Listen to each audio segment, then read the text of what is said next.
Добрый день, уважаемые члены жюри и участники конференции. Меня зовут Афанасьева Сардана, я ученица 11 класса Моссадской средней общеобразовательной школы имени Николая Петровича Егорова. Тема моей исследовательской работы «Мода и время» в романе «Война и мир».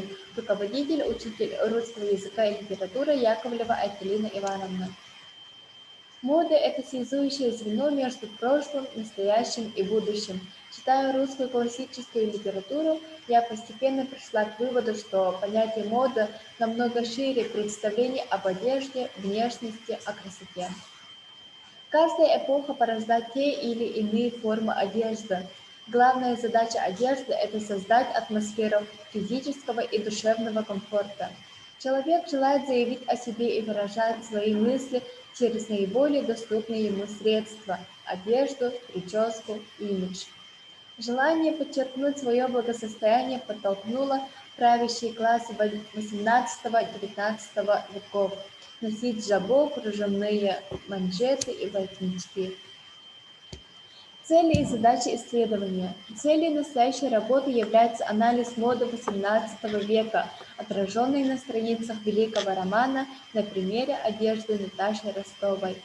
Задачами исследования являются обзор по теме исследования, определить, какую роль играли костюм, аксессуары в жизни литературных героев эпохи XVIII века, установить взаимосвязь между стилем одежды и стилем жизни, классификацию модных тенденций XVIII века по описанию одежды героев романа эпопеи «Война и мир», изучение социально-общественного мнения об одежде XVIII века.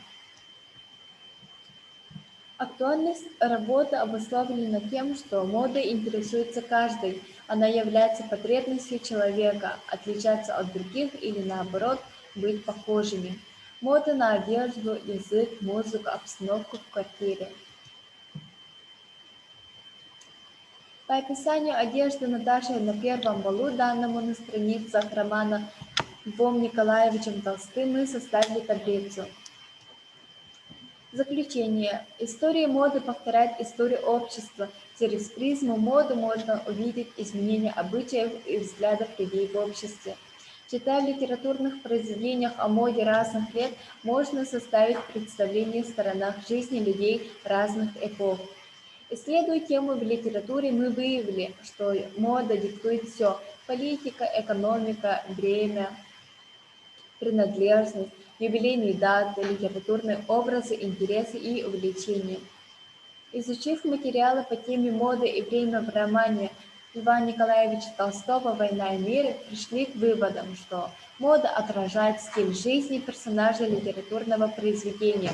Узнали, какие основные предметы одежды относятся к моде XIX века. Убедились, что костюм персонажа – это важная художественная деталь и стилистический прием создания образа, средство выражения социального и имущественного положения персонажа. Литература оказывается коллективной культурой, памятью об ушедшей эпохе. Вещи живут дольше людей, но, выходя из моды, теряют свои имена. Благодаря литературным произведениям можно узнать не только хронологические границы бытования одежды, но и представить себе некоторые обстоятельства жизни и писателя, и его героев. Следовательно, гипотеза подтверждена. Без понимания роли описания одежды литературного героя невозможно глубоко понять образ, созданный автором.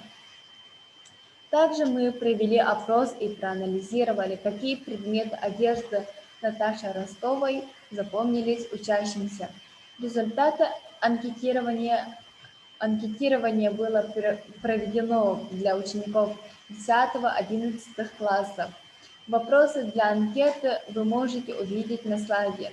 А теперь посмотрим на результаты. По диаграммам можно подтвердить, что читатель обращает внимание на одежду литературного героя, но не придает ей значения.